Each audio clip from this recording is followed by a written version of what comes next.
Most of us are taught to spend our careers climbing toward the middle. We want to be in the loop, right? We want the seat at the table where the real decision happens. Now, we also assume that proximity equals power. But after a few years, whether it's inside a secure facility inside the Beltway or corner office on Wall Street, you notice something unsettling. And it's like the closer you get to the center, the less anyone actually knows about what's happening on the ground. So it's basically like a strategic dead zone if you think about it. And if you're waiting for the inner circle to tell you what's coming down the pike, you are not a leader. You're a customer. And by the time the product reaches you, it's already expired. So today we're going to talk about why being in the room is often a massive competitive disadvantage. So think about the last perfect report you saw, right? Great slides, bulletproof data, no loose ends. And in certain circles, that's the first red flag. Because real world intelligence is messy. It's like contradictory, it's also a little bit jagged. It's a ground truth that feels slightly off, even when you can't put a metric on it yet. Institutions crave certainty. Signals move up the chain, raw observations are picked up from the field. Then comes the institutional filter. A supervisor softens a phrase deemed as speculative. A director contextualizes a data point that contradicts last month's consensus. And then by the time it reaches the decision maker's desk, what happens? The original signal has been civilized. There's no lies, just polished, legible, safe to handle information. And then the jagged edges, the very parts that warned you, those are sanded down. The decision makers here aren't being deceived. They're just being insulated by a system that prefers a story that reads well over a system that's true. And by the time the signal hits the top floor, it's no longer a tool for navigation. It just becomes a document for validation, right? So you're not looking at the world anymore. You're actually looking at the institution's reflection of it. What's dangerous here is that no one inside experiences this as failure. So from the inside, it actually feels like professionalism. There's discipline, there's maturity, and people are rewarded for producing work that is legible, not work that's alive. Clean narratives move faster. The messy signals slows things down. They introduce friction, ambiguity, a little bit of discomfort. So the system quietly trains smart people to stop bringing inconvenient observations forward. It's not through censorship, but through incentives. So over time, you internalize the filter and you learn what sounds credible. You learn what travels upward and what gets you invited back into that room. And by the time reality actually forces itself into view, the organization hasn't just missed the signal, it's actually lost that muscle required to recognize a signal. So the trap isn't just the information, it's the dialect here.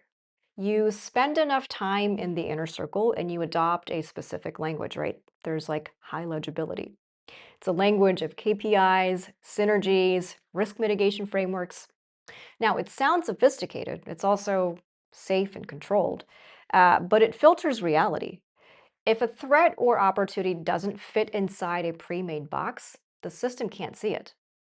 And I've watched junior analysts flag like a tiny irregular blip, a shift in the partner's tone, or maybe like a quiet change in competitive hiring, right? And the room just blinks. Now, it's not because the leaders are difficult. They simply have no spreadsheet cell for that weird feeling, right? So they move on. There's more comfort over curiosity. It's the metrics over anomaly. And that junior analyst actually knows exactly what just happened. And they learn pretty quickly, like what kind of insight gets rewarded and what kinds quietly disappear into the ether. So some adapt and they translate their instincts into safer language, and others just stop speaking up altogether. But the ones who leave the center, they don't lose their edge. They sharpen it because they're no longer forced to compress reality into someone else's template. And 3 months later, that blip becomes a 10% drop or even a full blown crisis. And the center acts surprised, wondering how it was missed when the data the data looked so clear. The irony here is that the more fluent you become in the language of the office, it's like the more deaf you become to the noise of the actual world. So you stop observing and you curate the status quo. So if the center is deaf, where's the power? It's on the periphery, where the friction is. So real influence is seeing context before it's translated into boardroom dialect. And at the edge, you're closer to consequence, right? And you feel the feedback immediately through customers, partners, the friction, failure. There's no buffer, right? There's no committee, there's no like layer of translation. So that immediacy, that's the power. It allows you to move while the center is still debating whether the signal is like statistically significant enough to acknowledge. And the winners here aren't the ones with like the best seat in the meeting room. They're the ones at the edge watching the first domino tilt while the leadership decides on font sizes. Now, think about a legacy firm versus a startup. The legacy firm has the center, the history, the room. The startup has the periphery. It's talking to frustrated customers. It's like spotting shifts the center hasn't bothered to check. Now, by the time the inner circle notices, the edge already owns the new terrain. So, this really isn't about rebellion, but it's about literacy. It's recognizing the official loop as a feedback for mechanism for those who've already lost the initiative. So, you need to stop asking, like, how do I get into that room? And you need to start asking instead, what is this room incentivized to ignore? So, you look for gaps in institutional dialect. You track signals discarded as noise because they don't look presentation ready. Success here isn't proximity to the sun. It's knowing how to navigate the shadows it casts. Let the leadership have the center. They're anchored in the past. And you stay on the edge where the air is cleaner, the drinks are stronger, and the first move, it's always yours.